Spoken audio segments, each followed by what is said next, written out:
in the club and fuck it up. Hours, paper cut, for 4 hours standing up. Wake up and no man, arch it up. She can't take what she do it this way. I had my niggas pull up. 3 shots to the gut. Fuck that nigga ain't for the head. So you want the nigga dead? Yeah, nigga, I said what I said.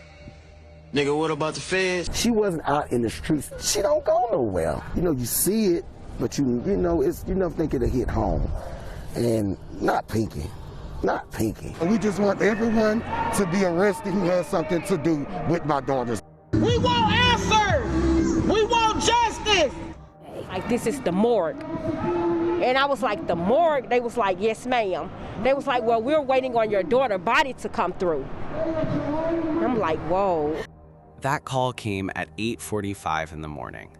The night before, April Smith had let her 16-year-old daughter go to what she believed was a safe Christmas party with adult supervision. Instead, Kalisha ended up dead in a downtown Atlanta hotel room, and her mother did not learn it from police or a hospital, but from the morgue. At 12:02 a.m., Kalisha filmed a TikTok. 21 minutes later, she was dead inside a room at the Hyatt Regency Atlanta. That 21-minute gap is the part of this case her family says has never been fully explained. Ooh, y'all. Super thick, I'm telling you. Hey, bro. From the back, I put...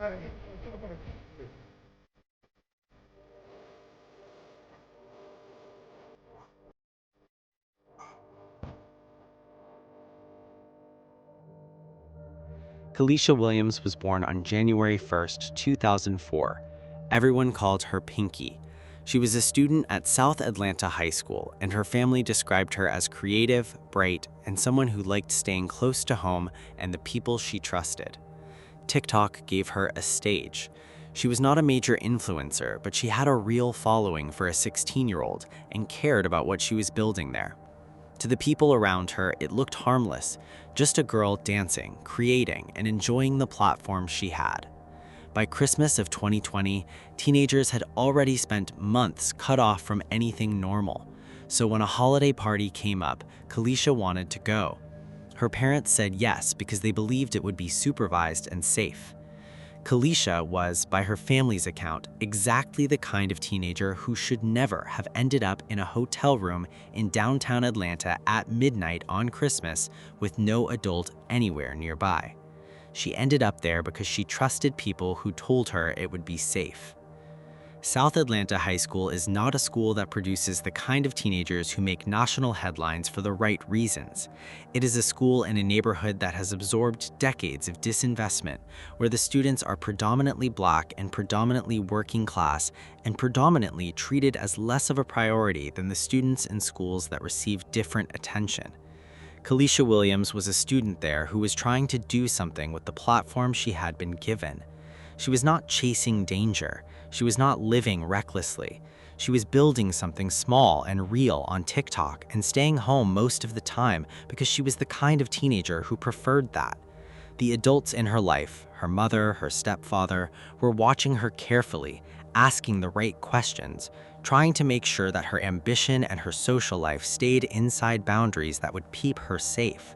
They were doing everything right, and then someone they trusted told them a lie, and they had no reason not to believe it.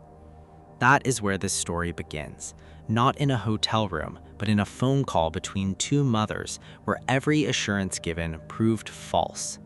The party was supposed to be at an Airbnb or at Infinity's home with adult supervision and for girls only. None of that turned out to be true. It took place in a room at the Hyatt Regency Atlanta. No chaperone was present, and the boys were there. She was responsible for getting the hotel room for these minors. The hotel room was in her name, so I feel like she should be held accountable for my daughters as well. Kalisha arrived at the hotel between 8 and 9 in the evening on December 25th and texted her mother to let her know she was there. She was the first one to arrive. Everything seemed normal. As the night wore on, videos from the gathering show her with Infinity, and they also show the boys who were never supposed to be there. At least 2 teenage males were present, directly contradicting every assurance her parents had been given. Kalisha had been placed in a situation she did not know she was walking into by people she trusted. As midnight approached, she returned to the hotel room. At 12:02 in the morning on December 26th, she pressed record on her phone. The footage shows a girl who looks happy, moving to music, fluid and confident, doing exactly what she loves. And then suddenly, everything changes. Her expression shifts. She looks startled, then frightened. She jumps. Someone has entered the room without knocking. She covers the camera instinctively. The video ends. According to police reports and witness accounts, what happened in that room was an argument that escalated into violence. Kalisha was shot and pronounced dead at 12:23 in the morning. What happened next is one of the parts of the case her family has never stopped questioning. Witness accounts reported that Kalisha was moved from the room to the hotel lobby, but the reason for that has never been publicly explained in a way that satisfied her family. Karnataka Starkey did not know Kalisha Williams. She was a guest at the Hyatt Regency from South Carolina, in the wrong place at the worst possible time. She watched two young men carry a teenage girl by the legs off the elevator and into the lobby. She held Kalisha's hand while waiting for first responders. She could do nothing else. She also filmed the EMTs attempting resuscitation, footage that would later circulate online and add another layer of public trauma to a situation that had already destroyed a family. This South Carolina woman just connected with the family days ago. And I just got a chill in my body when she called me and my wife. She says she stayed at the hotel during the chaos. She was like, what hotel we at? What hotel? She was panicking, like she didn't know what was the name of the hotel.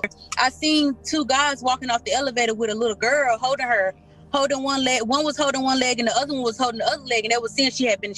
She says she took this video of EMTs trying to resuscitate Pinky, which only makes the family even more suspicious. The young girl said that they moved my daughter's body because of the blood, but when we got the videotape from the lady from South Carolina, there was no blood. I guess she was bleeding eternally, so it wasn't no blood. So why was the reason did y'all take her from the floor down to the lobby? If you saw something, Kalicia's family urges you to say something. The Atlanta Police Department was alerted to a disturbance at the hotel at approximately 12:27 in the morning. Officers arrived to find Kalisha non-responsive and without a pulse. She was rushed to the hospital. The official time of death was listed at 12:23, a detail that has raised questions from the family, given that police weren't even on scene at that time. The 12:23 time of death is worth sitting with for a moment. Police weren't alerted to the disturbance until approximately 12:27 in the morning, 4 minutes after the official time of death. That means Kalisha Williams was pronounced dead before officers even arrived at the hotel. The family has never received a satisfying explanation for how that timeline is possible. When officers got there, she was already unresponsive. She was transported to the hospital, where she was formally declared dead. But the notation of 12:23 ahead of police arrival has been one of the inconsistencies that Kalisha's family has used to argue that the official account of the night is incomplete. They aren't claiming any specific cover-up with that question.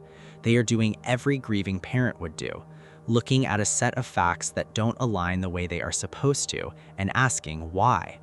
Nobody in an official capacity has answered that question publicly. The Hyatt Regency said they cooperated with authorities. The Atlanta Police Department completed the investigation, and the 12:23 sits there unaddressed in the timeline of a night that still doesn't fully make sense.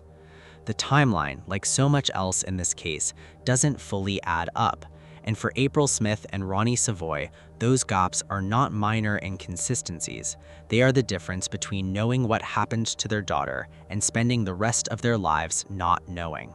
Says they're baffled as to why 16-year-old Kalisha Williams, or Pinky as they called her, never made it out of the Hyatt Regency alive. They say she was supposed to be at a chaperoned event at an Airbnb, and they believe the isn't the only person responsible for her life being cut short. Most people were desperate to get out of the house when a strange virus forced them to stay home, but not Pinky. I said, Pinky, you need to go outside and get some air. No, right, I'm good. As long as I got my Wi-Fi and my Netflix. Relatives say 16-year-old Kalicia Williams, known as Pinky, It fitted her well. It fitted her very well. was a notorious homebody who loved being around family. That's why her parents allowed her to attend what they thought would be a quiet holiday party. She's supposed to be in an Airbnb with a couple of more friends from school and the mother. They'd have done this once before, so we was a little comfortable of letting her go the second time. And we spoke to the mother, and she said she was going to be there. Pinky's parents say there was never an Airbnb. The Crawford Long student left for the party around 9 p.m. Saturday, the day after Christmas. Her parents didn't know when they went to sleep around midnight their daughter was taking her last breath in a hotel room at the Hyatt Regency on Peachtree Street. You know, you see it, but you never think it'll hit home. And not Pinky. Not Pinky. They say they didn't know something was wrong until authorities called them at 9 a.m. the next day. As a parent, you're supposed to pick up the phone and call that parent. Atlanta police say she and a teenage boy were the only ones inside the room at the time of the They say the two were acquaintances and could have gotten into an argument. Her parents say something doesn't seem right. She wasn't out in the streets. She don't go nowhere. The teenage boy was arrested. He's facing a sexual assault charge, among others, as the girl who loved being home never made it back.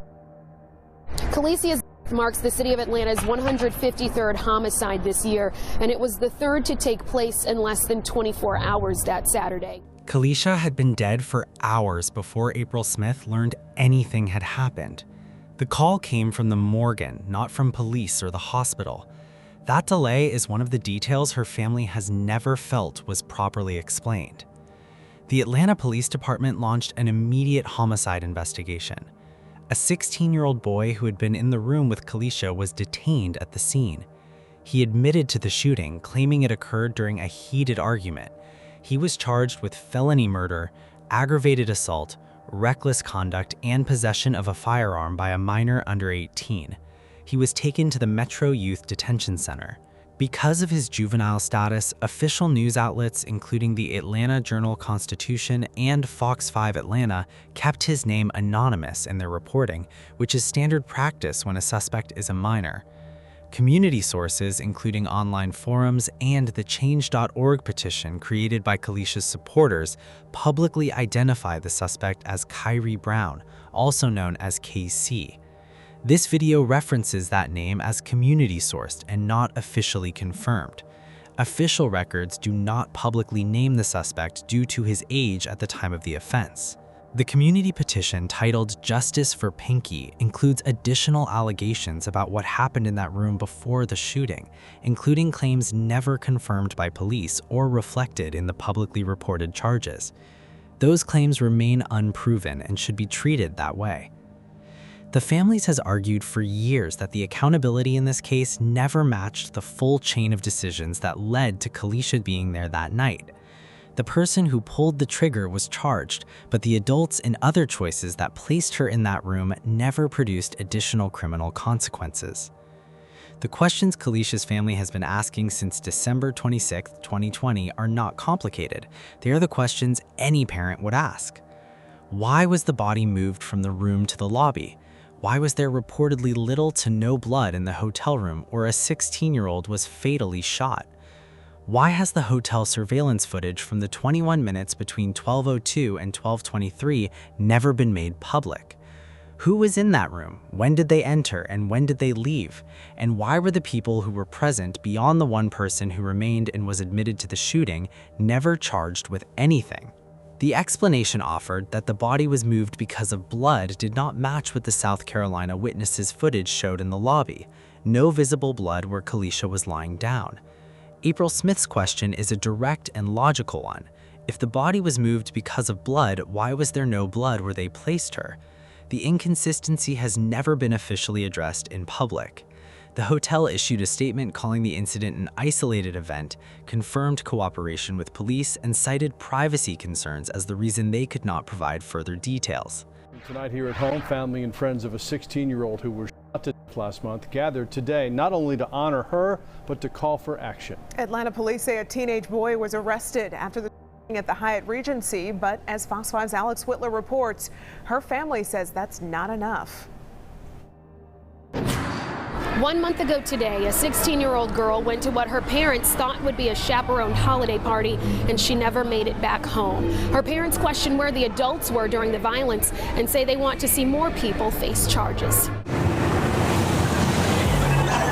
Khaleesi Williams' parents say their goal is simple. We just want everyone to be arrested who has something to do with my daughters. No justice, no peace. A group of more than 20 people gathered outside the Regency Tuesday to keep the teenager's memory alive. Justice for Pinky! December 26th, 16-year-old Khaleesi, or Pinky as family calls her, went to a holiday party. Her parents say they were told an adult would look after a group of girls at an Airbnb. She was responsible for getting the hotel room for these minors.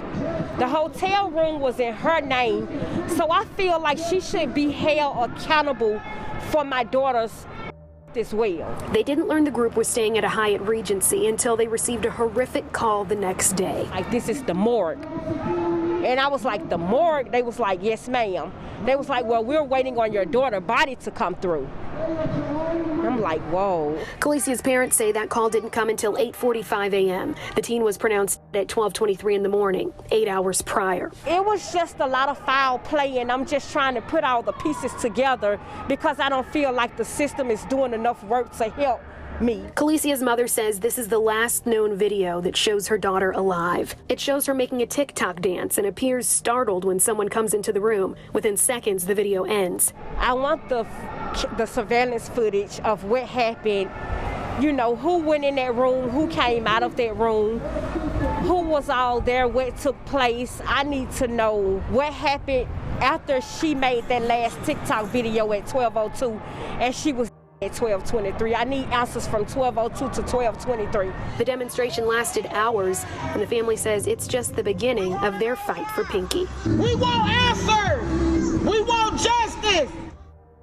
We're speaking to a woman who says she saw Pinky's final moments in the hotel lobby. Ahead at 11 on Fox 5 News Edge. Reporting in Atlanta, Alex Whitler, Fox 5 News. Infinity and her mother faced major criticism from the community because the party was not what Khaleesi's parents had been promised. The room was booked in an adult's name, but no actual chaperone was there. The family's position has been consistent since day one. They do not accept that the only person with legal accountability for what happened to Khaleesi is the boy who pulled the trigger. The adult whose name was on the hotel room, Infinity's mother who made promises she never intended to keep, the people who were in that room, the people who moved the body, the systems, decisions, and deceptions that placed a 16-year-old girl in a situation she did not know she was entering. The family wants accountability from all of them. The justice system gave them one conviction, 1 year in juvenile detention, and a suspect who was released by late 2022. 1 year. To understand what 1 year means in this context, you have to understand what Khaleesi lost when she lost her life at 16. She lost every year after it. She lost 17, 18, 25, and 30. She lost the possibility of a career, a family, a fully realized version of the self she was beginning to build on that small TikTok account. She lost the future that every 16-year-old is supposed to get to imagine. The boy who took it from her served 1 year in a juvenile detention facility and went home. He was younger than she was by a matter of months, both of them 16, both of them shaped by the same city and many of the same conditions. The juvenile justice system makes the case for treating that symmetry as a basis for leniency. Ronnie Savoy and April Smith make a different argument. Their daughter will never be 17. Her killer has already been 20. Whatever the philosophical foundation of the juvenile justice approach may be, it does not reach the family of the person who was killed. It reaches the person who did the killing and gives him something Khaleesi was never given the chance to receive: more time. The Change.org petition titled Justice for Pinky, created in February 2022 and signed by more than 3,100 people, calls for federal review by the Department of Justice. It demands charges against additional parties and argues the case has been mishandled from the beginning. As of April 2026, no federal review has been announced. No additional charges have been filed. The juvenile case remains closed. The family never felt that 1 year in juvenile detention came close to what was taken from Khaleesi. Whatever the theory behind juvenile justice may be, they were left with the sense that the case closed long before their questions did. What makes this case particularly difficult to sit with is the layered nature of the failure. No single person is responsible for every part of what went wrong that night. The person who pulled the trigger bears the most direct legal and moral responsibility, but the adult who booked a hotel room for minors and did not supervise them, Infinity's mother who made promises she never intended to keep, the friend who organized a party under false pretenses, the hotel that took a booking without verifying supervision. All of those choices, stacked on top of each other, built the environment in which a 16-year-old girl died. The case also points to a broader pattern: unsupervised teenage gatherings, easy access to guns, and adults failing to protect the spaces they create for young people. Kalisha's family has never seen her death as just an isolated event. The pattern this case falls within is one Atlanta has had to reckon with repeatedly: unsupervised teenage gatherings in spaces that adults book and then abandon, firearms in the hands of teenagers who should not have access to them. Young girls are placed in situations, by lies, by negligence, by the failures of the adults around them, where they are not safe and do not know it until something irreversible happens. None of those conditions appeared for the first time on December 25, 2020. They existed before Kalisha Williams walked into the Hyatt Regency, and they continued to exist after she was carried out. The system that processed the case did what it was designed to do. It identified a perpetrator, adjudicated the case through the appropriate juvenile channel, and produced a sentence. What it did not do, and what the family has spent 4 years pointing out, is ask the harder questions about the chain of adult decisions that made the crime possible. That is not a failure of law enforcement specifically, it's a failure of accountability culture, the unwillingness to hold negligent adults responsible for the environments they create and abandon when things go wrong inside them. As of April 2026, the juvenile case is closed. No adult charges have been filed, no federal review has been announced, and the hotel footage from the 21-minute gap has not been made public. What's kept the case alive is the family and the community still asking questions that the official record has never fully answered. Kalisha Williams was 16 years old. She filmed a TikTok at 12:02 in the morning. 21 minutes later, she was dead. The question her mother has been asking for years, what happened in those 21 minutes, still hasn't been fully answered in public. Do you think the adults who helped create that situation should have faced criminal charges too? Drop your thoughts in the comments, and the next video is already on your screen.